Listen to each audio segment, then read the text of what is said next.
नमस्कार, आप देख रहे हैं खबर उत्तर प्रदेश। मैं हूं आपके साथ तन्वी। रुक करेंगे खबरों का, लेकिन उससे पहले एक नजर डालते हैं इस वक्त की हेडलाइंस पर।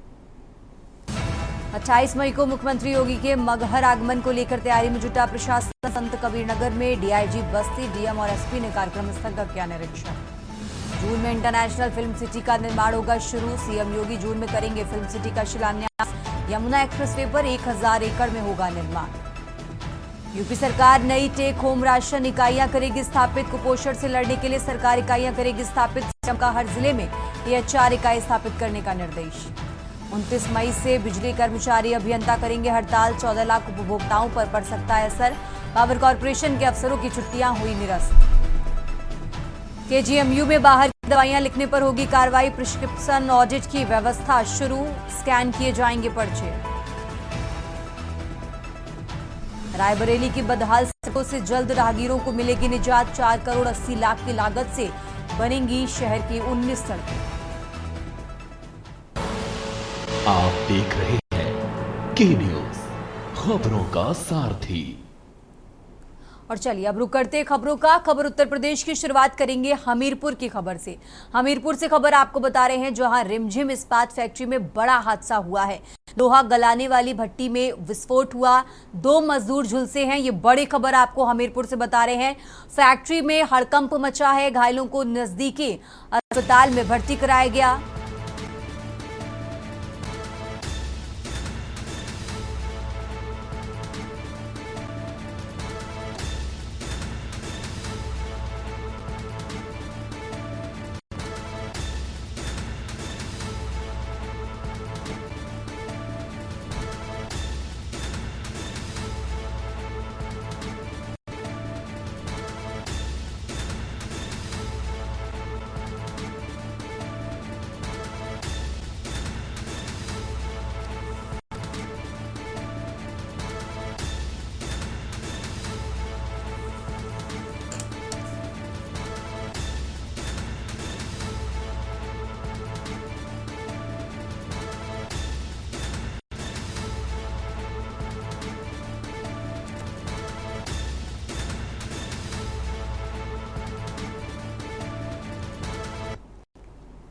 और चलिए अब बात कर रहे हैं लखनऊ की। लखनऊ से खबर आपको बता रहे हैं। राजधानी लखनऊ से अहम जानकारी, जहां सीएम योगी करेंगे फिल्म सिटी का शिलान्यास।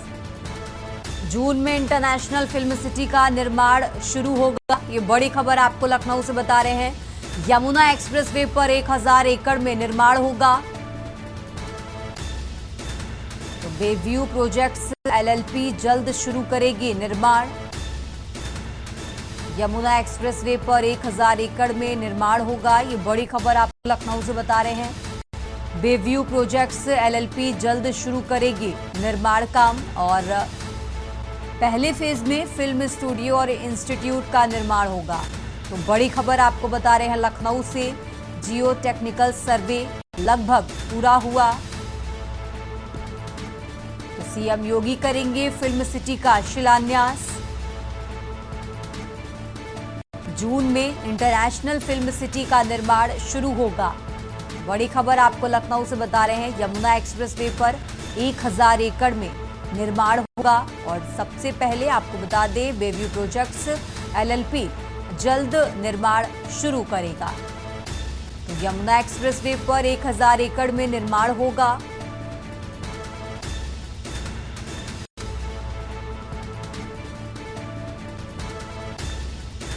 पहले फेज में फिल्म स्टूडियो और इंस्टीट्यूट का निर्माण किया जाएगा।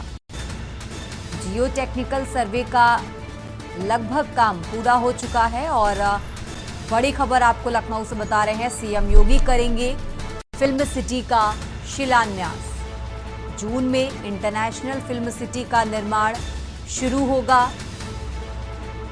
तो यमुना एक्सप्रेसवे पर 1000 एकड़ में निर्माण होगा। लखनऊ से खबर आपको बता रहे हैं। बेव्यू प्रोजेक्ट्स एलएलपी जल्द शुरू करेगी निर्माण।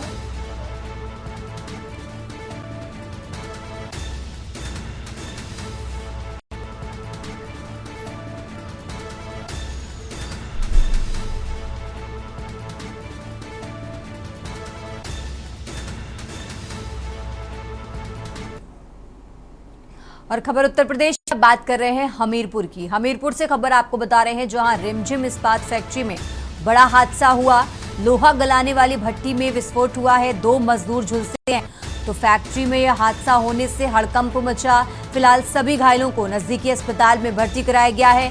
प्राथमिक उपचार के बाद दोनों को कानपुर रेफर किया गया। छापेमारी के दौरान फैक्ट्री में दुर्घटना हुई। सुमेरपुर थाना क्षेत्र का रिमझिम इस्पात फैक्ट्री का ये मामला आपको बता रहे हैं। फैक्ट्री में सुरक्षा इंतजामों की जांच शुरू। तो बड़ी खबर हमीरपुर से बता रहे हैं, फिलहाल सभी घायलों को अस्पताल में इलाज के लिए भर्ती कराया गया। सुमेरपुर थाना क्षेत्र का रिमझिम इस्पात फैक्ट्री का ये मामला आपको बता रहे हैं। फैक्ट्री में सुरक्षा इंतजामों की जांच फिलहाल शुरू कर दी गई।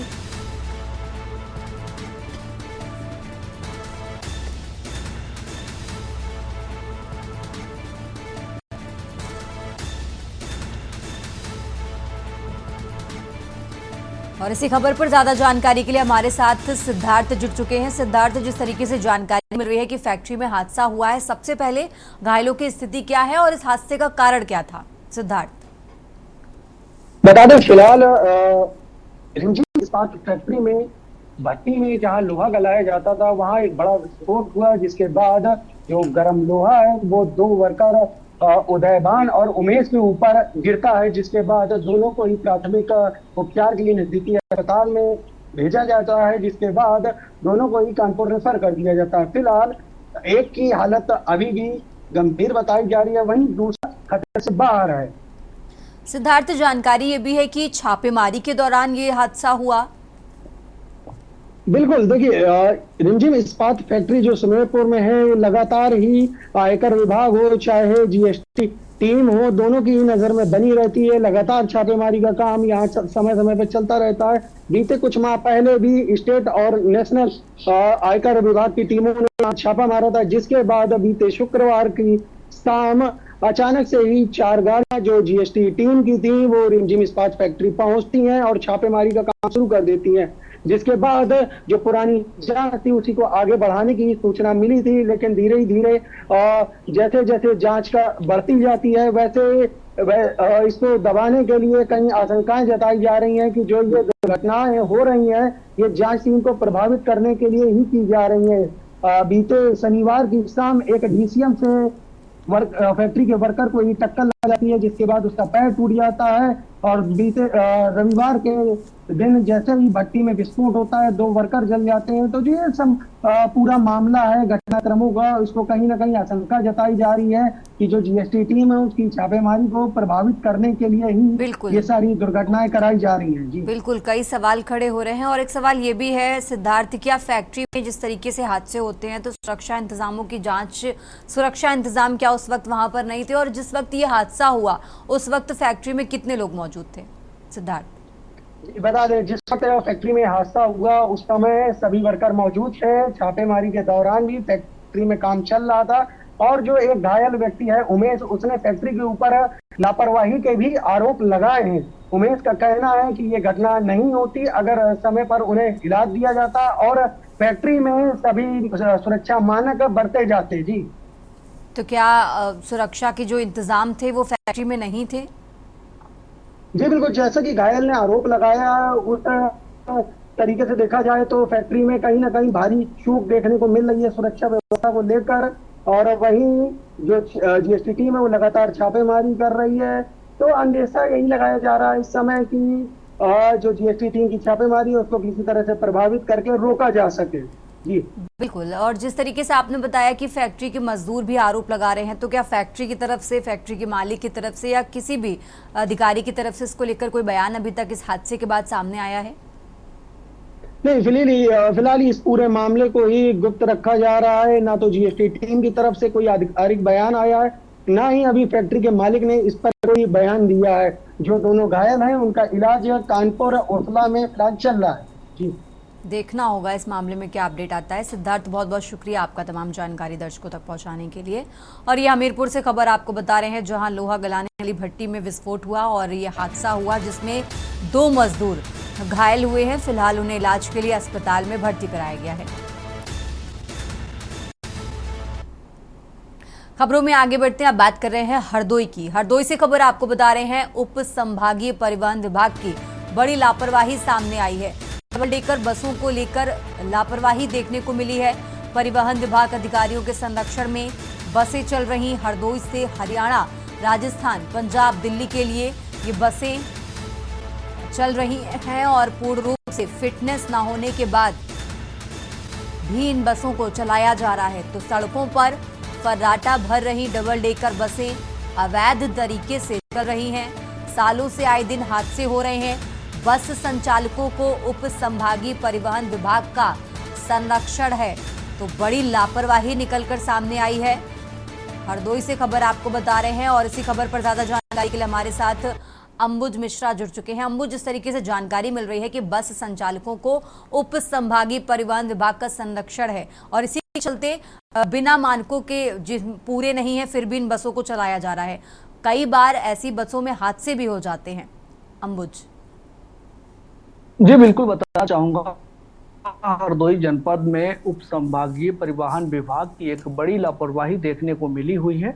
जनपद में विभिन्न जगहों पर डबल डेकर बसों का संचालन हरदोई से हरियाणा, दिल्ली, राजस्थान और पंजाब के लिए संचालित हो रहा है, जबकि ये जो डबल डेकर बसें हैं ये पूर्ण रूप से फिट भी नहीं है और उसके बावजूद भी हरदोई जनपद की जो सड़कें हैं वहां पर ये डबल डेकर बसें जो हैं वो फर्राटा भरती हुई नजर आ रही हैं, जिसका खामियाजा स्थानीय जो यात्री होते हैं कभी कभार हादसे को शिकार हो जाते हैं और अपनी जान जोखिम में देकर उनको भरना पड़ रहा है। लेकिन सबसे बड़ी बात यह है कि जनपद में जो उप संभागीय परिवहन विभाग के अधिकारी हैं, कर्मचारी हैं, इनकी मिली भगत से जनपद में लगभग कई दर्जन जो है डबल डेकर बसों का संचालन हो रहा है। इसको लेकर ही स्थानीय लोगों के द्वारा कई बार शिकायतें भी की गई, लेकिन जो हरदोई जनपद का उप संभागीय परिवहन विभाग है पूरे मामले पर पर्दा डालता हुआ नजर आ रहा है। इसका एक अनुमान यह भी लगाया जा सकता है कि जो उप संभागीय परिवहन विभाग के आला अधिकारी हैं, कर्मचारी हैं, इनकी मिली भगत, इनका संरक्षण इसलिए प्राप्त है क्योंकि इनके द्वारा इनसे अवैध तरीके से धनराशि लेने का भी मामला कई बार किसान यूनियन संगठन के कार्यकर्ताओं ने उठाया हुआ था और उसके बाद कुछ महीने के लिए ये बसें बंद कर दी गई थी। लेकिन कुछ महीने चलने के बाद ये पुनः हरदोई जनपद में जो डबल डेकर बसें हैं जनपद के विभिन्न स्थान, जैसे हरदोई नगर पालिका हो गया, सांडी कस्बे से हो गई, पिहानी से हैं, शाहबाज से हैं, यहाँ पर बसें लगती हैं और यहाँ से जाने वाले मजदूर जो हैं दिल्ली, हरियाणा, राजस्थान के लिए जाते हैं। लेकिन सबसे बड़ी बात यह है कि हरदोई जो जिला अधिकारी पूर्व में भी रहे, उनके द्वारा इन डबल डेकर बसों को लेकर निर्देश जारी किए थे कि जो अनफिट बसें हैं सड़क पर फर्राटा नहीं भरेंगी, वो बसें नहीं चलेंगी और जो डबल डेकर बसें पूर्ण रूप से फिट होंगी तभी यहाँ से उनका संचालन होगा। लेकिन सबसे बड़ी बात यह है कि जनपद के जो उप संभागीय परिवहन विभाग आरटीओ दफ्तर के जो अधिकारी हैं उनकी मिलीभगत से उनका संरक्षण इन अवैध डबल डेकर बसों को पूरी तरीके से प्राप्त होता है, जिसके चलते ये महज एक खानापूर्ति के तहत हरदोई के जो उप संभागीय परिवहन विभाग के अधिकारी हैं एक खानापूर्ति तहत यहाँ पर कार्रवाई करें और जनपद में लगातार इसी तरीके से डबल डेकर बसों का संचालन हो रहा है। हाल में ही एक अभी चलती जो बस थी उसमें भी शॉर्ट सर्किट की वजह से आग लगी हुई थी, लेकिन सबसे बड़ी बात यह है कि वहां से भी हरदोई के जो उप संभागीय परिवहन विभाग के अधिकारी हैं वक्त नहीं लिया। हरदोई में तमाम ऐसी डबल डेकर जो जिसमें फायर के लिए आग बुझाने के लिए किसी भी प्रकार का कोई भुगतान नहीं किया गया है और ना ही उनका पूर्ण रूप से फिटनेस है। सवारी जो इतनी क्षमता होती है उसके डबल डेकर बस वाले उस बसों में भरते हैं। इतना ही नहीं, जो गैलरी होती है बीच में कई एक बार उन्हें गैलरी में स्टूल लगाकर सवारियां भरने का कार्य किया जाता है और अधिकारी जो है हरदोई के जांच करने के लिए तो जाते हैं, वो सिर्फ खानापूर्ति के तहत जांच करते हैं, लेकिन जांच के बाद किसी भी प्रकार की कठोर कार्रवाई हरदोई जनपद का जो आरटीओ दफ्तर है वहां पर जो आला अधिकारी हैं उनके द्वारा नहीं किया जा रहा है और जिससे कई एक बार हरदोई जनपद में भी हादसे हुए। लेकिन सबसे बड़ी बात यह, हादसे होने के बावजूद भी हरदोई जनपद का जो उप संभागीय परिवहन विभाग है मामले को संज्ञान में पूर्ण रूप से नहीं लेता है और जिसका खामियाजा स्थानीय लोगों को जो मजदूर होते हैं जो जान देकर अपनी भरनी पड़ती है और सड़कों पर लगातार जो है डबल डेकर बसें अवैध रूप से संचालित हो गई हैं। जी बिल्कुल, स्थानीय लोगों की तरफ से शिकायतें भी की जा रही हैं, उसके बाद भी कोई कार्रवाई नहीं हुई है। अवैध तरीके से चल रही सालों से इस तरीके के हादसे हो रहे हैं, उसके बावजूद भी कोई एक्शन नहीं लिया जाता, जिसकी वजह से अधिकारियों में जो डर है वो खत्म हो गया है। अंबुज। जी बिल्कुल, बताना चाहूंगा हरदोई जनपद में जो उप संभागीय परिवहन विभाग के आला अधिकारी हैं वो मामले को संज्ञान में, शिकायत अगर कोई करता है तो मौके पर जाते हैं। शिकायत के लिए शिकायतकर्ता को आश्वासन देते हैं कि जल्द ही इस मामले को लेकर शिकायत पर आपका जो है एक्शन लिया जाएगा। कार्रवाई के नाम पर सिर्फ खाना पूर्ति कर दी जाती है अंबुज, ठीक है। मतलब कुल मिलाकर यही है कि कार्रवाई के नाम पर खाना पूर्ति कर दी जाती है। ठीक है अंबुज, बहुत बहुत शुक्रिया आपका तमाम जानकारी दर्शकों तक पहुंचाने के लिए। और ये हरदोई से खबर आपको बता रहे हैं, बस संचालकों को उप संभागीय परिवहन विभाग का संरक्षण मिला है और इसी के चलते ये बड़ी लापरवाही उप संभागीय परिवहन विभाग की सामने आई है। यहाँ रुकते एक छोटे से ब्रेक के लिए, फौरन हाजिर होते हैं। आप देख रहे हैं के न्यूज, खबरों का सारथी। ब्रेक से वापस आ चुके हैं, करते हैं खबरों का। बात कर रहे हैं आगरा की। आगरा से खबर आपको बता रहे हैं, भारतीय जनता युवा मोर्चा की तिरंगा यात्रा, सेना के शौर्य को सलाम। युवाओं ने तिरंगा यात्रा निकाली, सदर से भोगीपुरा तक गूंजे जय हिंद के नारे। इस तिरंगा यात्रा में हजारों युवाओं ने बढ़ चढ़ कर हिस्सा लिया। तो युवा मोर्चा ने कहा कि सेना का पराक्रम गर्व की बात, मोदी सरकार में सेना ने किया बेहतरीन प्रदर्शन। युवा मोर्चा की तरफ से रैली के दौरान ये बातें कही गई। तो बड़ी खबर आपको बता रहे हैं, सदर से भोगीपुरा तक गूंजे जय हिंद के नारे। हजारों युवाओं ने बढ़ चढ़ कर हिस्सा लिया। साथ ही आपको बता दें, युवा मोर्चा ने कहा कि मोदी सरकार में सेना ने बेहतरीन प्रदर्शन किया। तो आगरा से खबर आपको बता रहे हैं, आगरा से अहम जानकारी आपको बता रहे हैं, जहां भारतीय जनता युवा मोर्चा की तिरंगा यात्रा, सेना के शौर्य को सलाम। युवाओं ने तिरंगा यात्रा निकाली, सदर से भोगीपुरा तक गूंजे जय हिंद के नारे। हजारों युवाओं ने बढ़ चढ़कर हिस्सा लिया।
इस तारीख की जो घटना हुई, घटना के बाद जो गुस्सा था, ये देश के सभी नागरिकों में गुस्सा था। और उस गुस्से को देखते हुए और जिस प्रकार से हमारी देश की सेनाओं ने माननीय प्रधानमंत्री नरेंद्र मोदी जी के नेतृत्व में जो पाकिस्तान को सबक सिखाया, आतंकवादियों के जो अड्डे थे, जहाँ से आतंकवादी गतिविधियाँ चलती थी, उन सभी अड्डों को तहस-नहस करने का काम हमारी देश की सेनाओं ने किया। और लगभग 100 आतंकवादियों को जमीन के अंदर सुलाने का काम हमारे देश के सेनाओं ने किया। सारे ध्वस्त किए गए अड्डे और पाकिस्तान को घुटने टेकने पर मजबूर कर दिया गया। जो देश के हमारे लोकप्रिय प्रधानमंत्री नरेंद्र मोदी जी की जो रणनीति थी, वो रणनीति के तहत ये सब कुछ हमारे देश का स्वाभिमान पुनः जागा। आज देखिए पूरे देश के अंदर तिरंगा यात्राएं जगह जगह हो रही है। पहलगाम में हमला, धर्म पूछकर जो हमला हुआ, पूरे देश और पूरे विदेश ने, पूरे अंतर्राष्ट्रीय लेवल पर देखा कि केवल धर्म पूछकर उनको गोली मारी गई। और जिसका जवाब हमारे देश की तीनों सेनाओं ने जो दिया और उनके पाकिस्तान के जो आतंकवादी ठिकाने थे उनको नेस्तनाबूद कर दिया। ये ताकत तीनों सेनाओं ने जो साहस दिखाया है, उनके शौर्य को नमन करने के लिए और जो प्रधानमंत्री जी के समर्थन से जो उन लोगों ने साहस दिखाया था, वो सेना को नमन करने के लिए, सेना के शौर्य को साहस देने के लिए, सेना को दिखाने के लिए, सेना के लिए हम लोग झंडे लेकर भारतीय जनता युवा मोर्चा आगरा महानगर आज यहाँ यात्रा निकाल रहे हैं और आप देख रहे होंगे सेना ने जिस प्रकार जवाब दिया था। 26 लोग मारे थे हमारे और उनके कम से कम 150 लोग मरे हैं। शौर्य का सिंदूर, पराक्रम का सिंदूर, हमारी सेना के स्वाभिमान का सिंदूर, इस सिंदूर पर उन आतताइयों ने हाथ डाला और उसका जवाब हमारी सेना ने जब दिया है तो निश्चित तौर पर आप देखिए कि घर में घुसकर पाकिस्तान को मारा है। ऑपरेशन सिंदूर के माध्यम से भारतीय सेना का पराक्रम, अद्वितीय प्रदर्शन और वो ऐसा कृत्य जो पाकिस्तान को निस्तो नाबूद कर रख दिया। ऑपरेशन सिंदूर अभी खत्म नहीं हुआ है। भारत की माता बहनों की मांग में भरे हुए सिंदूर पर कोई हाथ डालेगा तो उसकी आंखें निकालने का काम, और जो नापाक हरकत करेगा भारत के साथ उसको निस्तो नाबूद करने का काम भारतीय सेना करेगी। और इसी खबर पर ज्यादा जानकारी के लिए हमारे साथ अजेंद्र चौहान जुड़ चुके हैं। अजेंद्र, जिस तरीके से हम देख पा रहे हैं कि तिरंगा यात्रा निकाली गई है भारतीय जनता युवा मोर्चा की तरफ से, और जिस तरीके से ऑपरेशन सिंदूर की सफलता को लेकर युवाओं में जोश है, अजेंद्र। ऑपरेशन सिंदूर भारतीय सेना द्वारा एक सफल ऑपरेशन किया गया और पाकिस्तान में तमाम जगह हमले के बाद और सफलता यहाँ विजय हासिल की है। उसी के चलते सेना के पराक्रम को सलाम करने के लिए, उनका सम्मान के लिए भारतीय जनता पार्टी युवा मोर्चा के कार्यकर्ताओं और पदाधिकारियों ने यहाँ तिरंगा यात्रा निकाली और तिरंगा यात्रा आनंद की भोगीपुरा तक निकली। और इस तिरंगा यात्रा में युवा मोर्चा के साथ हजारों कार्यकर्ता यहाँ पर इस रैली में देख सकते हैं। और उनके साथ जो वृक्ष मंत्री हैं युवा मोर्चा के गौरव राजावत, उन्होंने कहा कि पराक्रम है और जो भारत का सेना का और जय हिंद की सेना, जय पाकिस्तान के तमाम यहाँ नारे भी लगाए गए।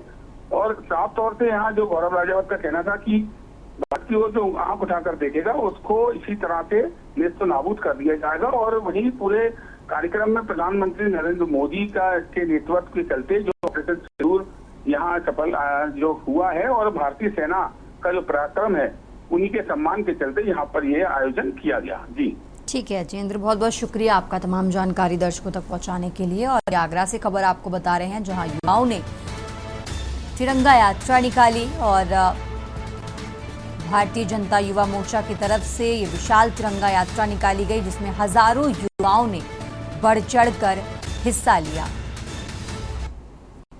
उत्तर प्रदेश की खबरों में फिलहाल इतना ही। आप देखते रहिए के न्यूज़ इंडिया।